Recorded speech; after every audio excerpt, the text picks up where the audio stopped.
आजको कार्यक्रममा उपाध्यायहरू भएका श्रद्धेय मुसलमान महासचिव त्यस्तै विद्या भन्ने पत्रिका मूल आचार्य हुनुभएका मैत्री महासचिव र त्यस्तै गरिकन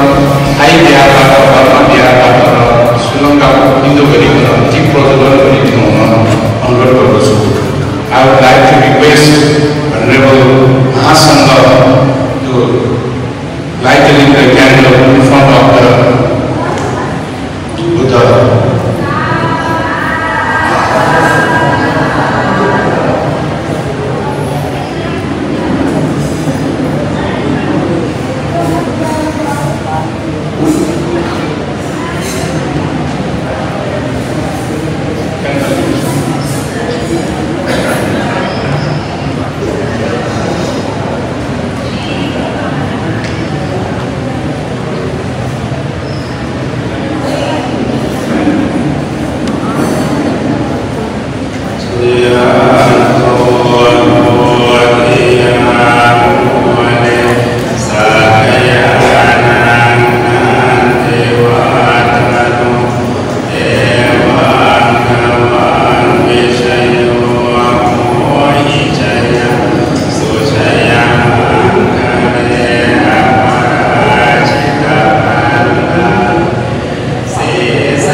Today is a very remarkable day, very auspicious day, holy day, and also according to our Nepali culture, it is a festival day also. So once again, on behalf of Muni Institute, we heartily welcome all the distinguished guests, all the participants, all the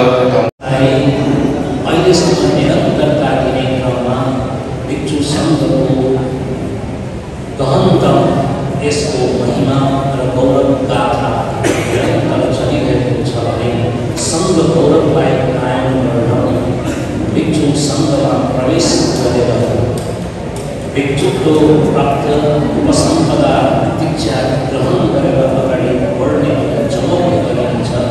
यसैलाई आज हामी भिक्षु जीवनको रूपमा देखिराखेका छौँ भने भिक्षु नाम सो भगवतो शासने जीवन हुन्छ।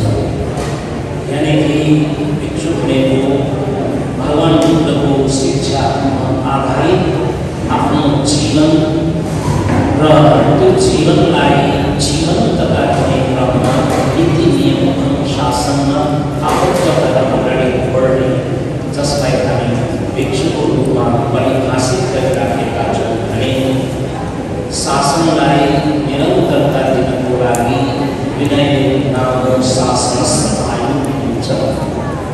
शासन अहिलेसम्म ठेकिरहेको शासनले निरन्तरता पाइरहेको भनेको एउटा अनुशासन, जसलाई हामी शील नीति नियम विधिको शासन गभर्नेन्स गुड गभर्नेन्सको रूपमा परिभाषित गर्न सक्छौँ।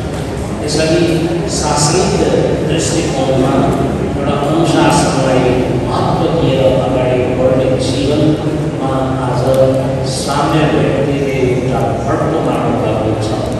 ढिलै भए पनि उहाँले जे जति कार्य गरिरहनु भएको छ, हुन त विधि व्यवहारमा सामने व्यक्तिलाई हामी भिक्षु व्यक्तिकै रूपमा सुनिराखेका थियौँ, तर आज विधिवत रूपमा नितान्त धार्मिक गौरवपूर्वक उहाँलाई भिक्षु सङ्घबाट नियमपूर्वक भिक्षुको ग्रहण यानि कि उपसम्पदा दीक्षा भर्खरै मात्र प्रदान गरिसकेपछि अत्यन्त धर्म गौरवपूर्वक शोभायमान तरिकाबाट हामी यस हलमा उहाँलाई भित्राइसकेका छौँ।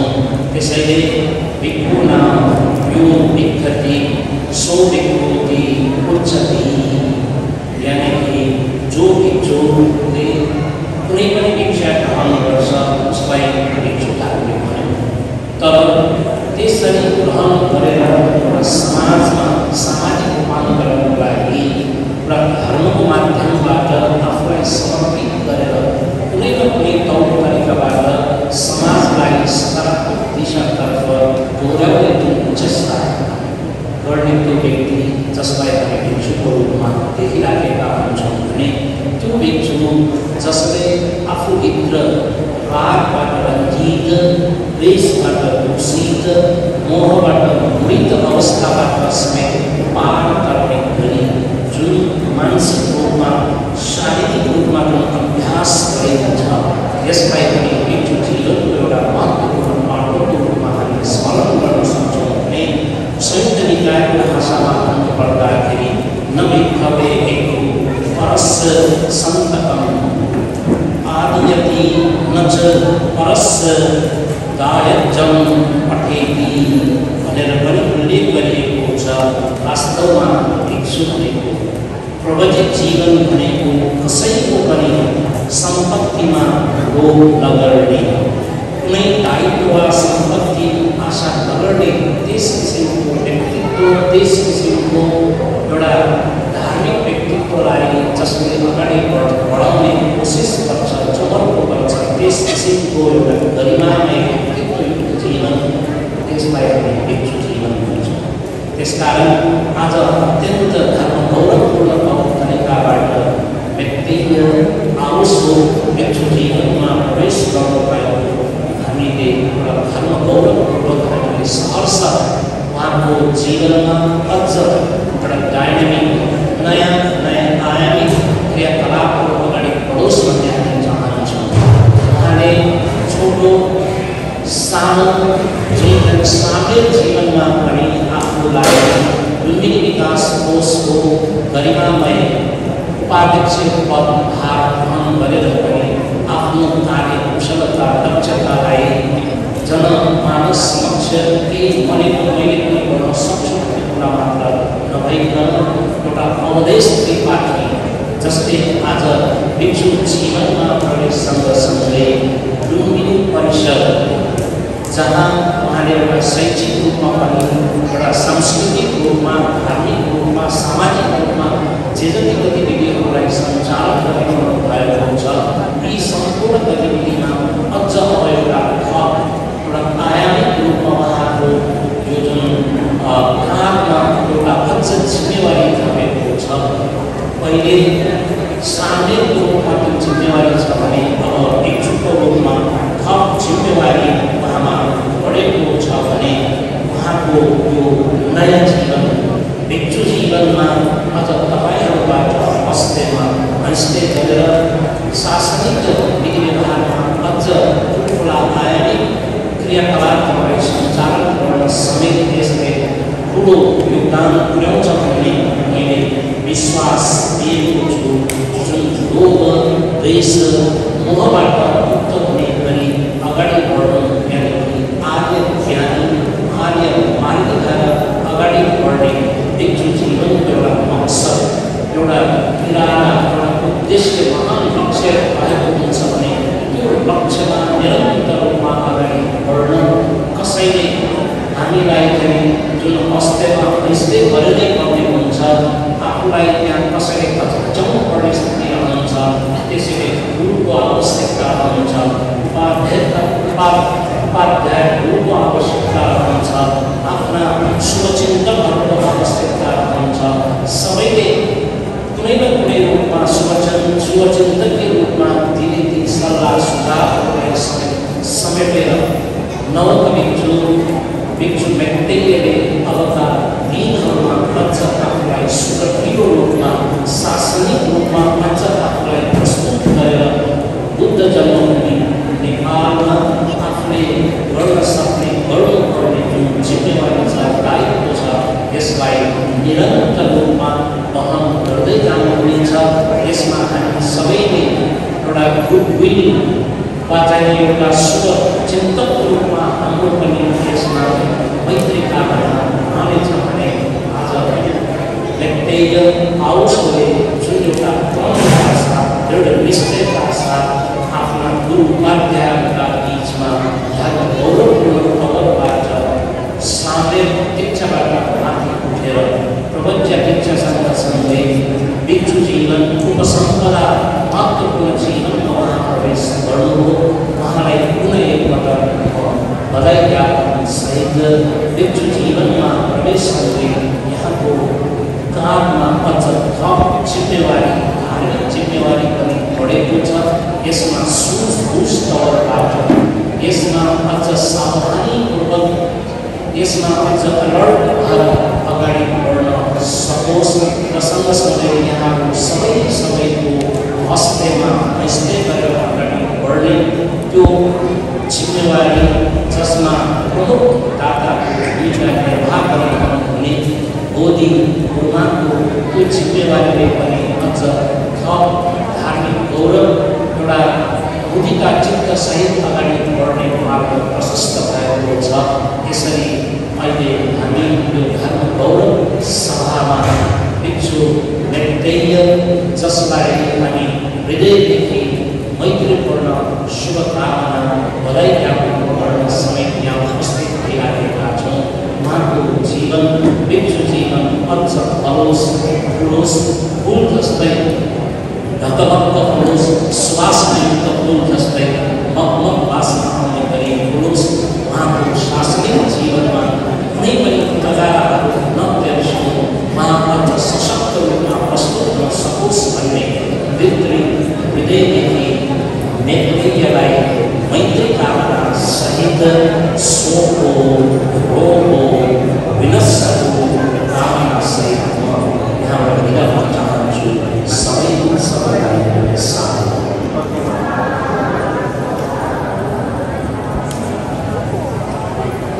शुभकामनाको मन्तव्य व्यक्त गर्नुभएकोमा सदरमान्य मन्त्रीलाई साधुवाद व्यक्त गर्दछु। Finest flower of Lumbini, finest product of लुम्बिनीको रूपमा व्यक्ति मन्त्रीलाई आशीर्वाद दिनुभएकोमा उहाँलाई धेरै धेरै धन्यवाद छ। व्यक्ति मन्त्रीसँगको सहकार्यमा मैले पनि उहाँलाई केही कुरा राख्न चाहन्छु। यो मात्र नभइकन अन्तर्राष्ट्रिय रूपमा ल्याटिन अमेरिका, कोस्टारिकादेखि लिएर युएस, क्यानाडामा पनि एउटा धर्मयात्रीको रूपमा त्यहाँका डिभोटिजहरूलाई ज्ञान सिकाउने कार्यहरू पनि गर्दै आएको छ। नेपालको नाम उहाँले ल्याटिन अमेरिकादेखि लिएर क्यानाडामा पनि उहाँले प्रतिनिधित्व गरिराख्नु भएको छ। अझ भिक्षु जीवनबाट उहाँले धर्म गौरवलाई अझ बढाउनु हुनेछ भनेर हामी पनि शुभकामना दियौँ।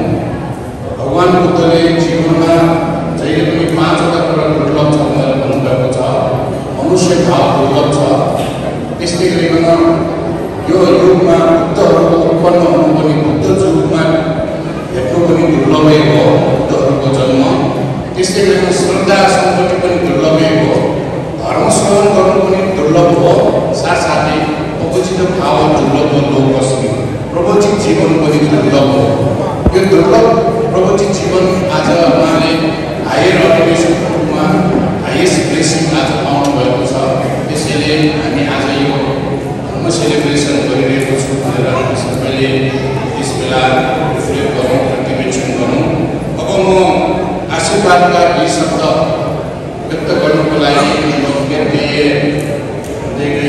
गुरु हुनुभएका अन्तर्राष्ट्रिय समाजका पनि संस्थापक एवं नेपाल भिक्षु महासङ्घका पूर्व अध्यक्ष निर्माण अध्यक्ष हुनुभएका श्री मैत्री मन्त्रीलाई आशीर्वादको लागि म अनुरोध गर्दछु।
Sushastra Kriya to Kamala, Sakarati,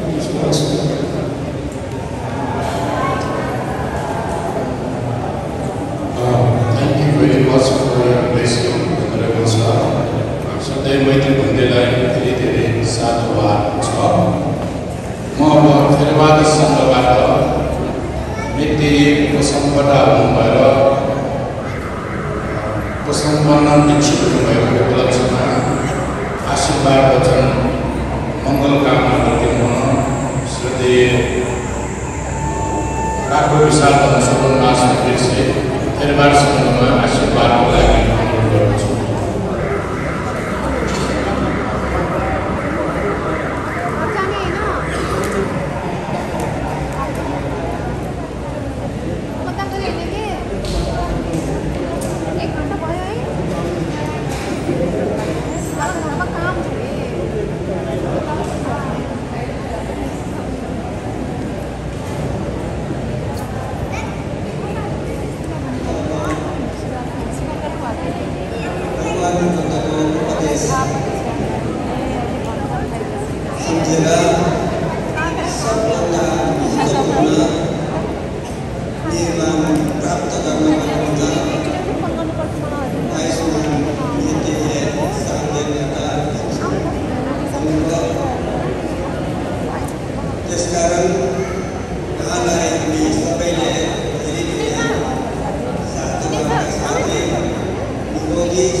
शिक्षा साइन्टिफिक तरिकाले ठुलो हुने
So on this occasion, on this meritorious day, I would like to request Mahayana Sangha, represented from Lumbini Monastic Sangha, please come to the desk and reciting, rejoicing and blessing for the Metta and this August gathering.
Thank you, Venerable Raja Inkele, for reciting the Mahayana Sutra.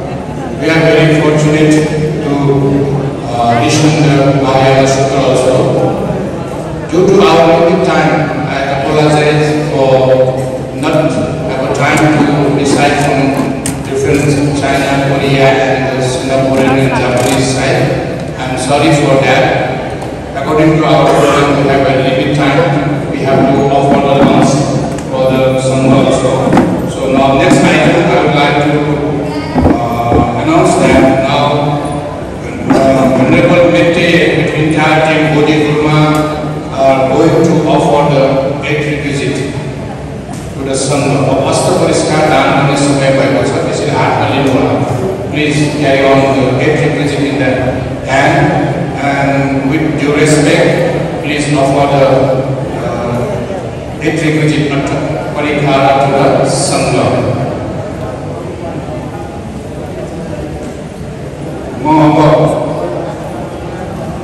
अस्त परिष्कार पाठ्यको लागि सत्य धर्म उत्तर धर्ममूर्ति भन्नेलाई अनुरोध गर्दछु।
संक्षेपमा भगवान बुद्धको मार्गलाई के भनिन्छ भन्दाखेरि शिक्षा।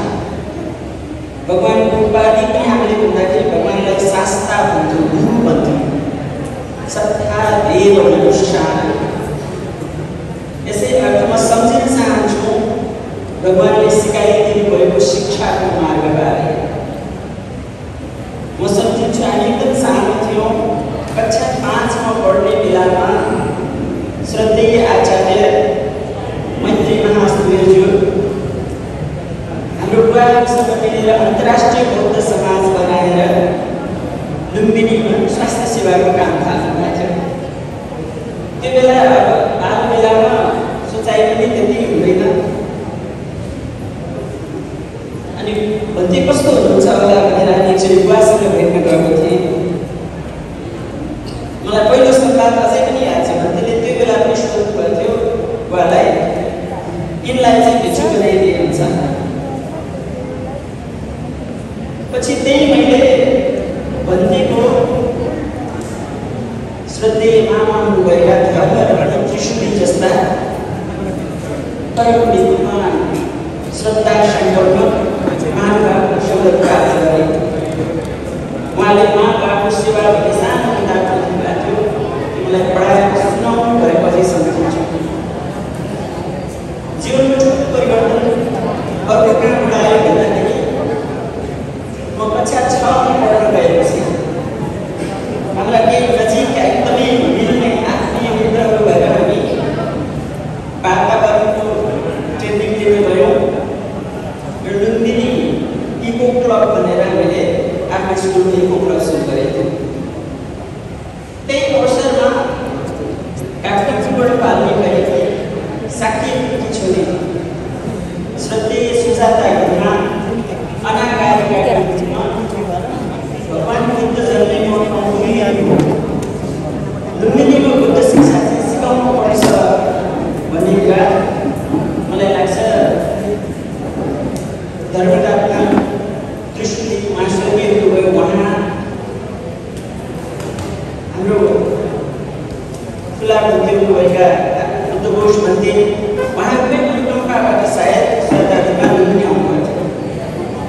हामीले कक्षा 6 बाट बौद्ध पर्यन्त शिक्षा पढ्ने मौका पायौँ। त्यही बेलामा मैले सुनेको गुरुमासँगै अब 2 जना गुरुमा पनि आउने रे। एकजना गुरुमा चाहिँ धमेशी गुरुमा, एकजना खमेशी गुरुमा। अनि बालबेलामा मैले सोच्थेँ उहाँहरू कस्तो होला। उहाँहरू सँगसँगै बौद्ध पर्यन्त पढ्ने मौका पाएँ।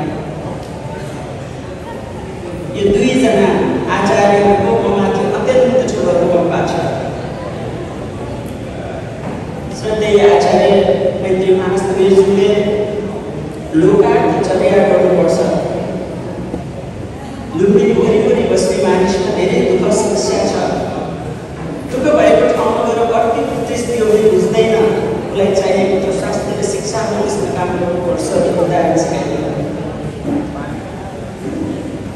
अर्को प्रेरणा चाहिँ श्रद्धा गुरुमाले बुद्धिज्म पढ, बुद्धिज्म मानेर बुझेर हुँदैन, स्व अध्ययन गरी आफैले परीक्षण गरेर पनि मात्र चाहिँ जान्न सकिन्छ भन्ने सिकाइदिएको। भगवान बुद्धको जीवनी पढ्ने बेलामा मैले एउटा घटना पढेको थिएँ। मैले जीवनभरि त्यसलाई मूल मन्त्र मानेर अभ्यास गर्ने प्रयास गरेको छु। लोकनायक हुनुभएका भगवानको पदचिन्ह पनि पछ्याउन सक्नु अत्यन्त दुर्लभ छ, गाह्रो छ। तर उहाँको राम्रो जीवनबाट सानो एउटा प्रेरणा चाहिँ हामीले लियौँ। भगवान भन्नुहुन्छ पूर्व समयमा उहाँ मानव बन्ने व्यक्ति हुँदाखेरि लोकको नितान्त चर्या गरेर भगवान आफै विनयको समयमा अहिले इन्द्रदेव हुनुभएका इन्द्रदेवताले आफ्ना मित्रहरूसँग मिलेर समाज कल्याणको लागि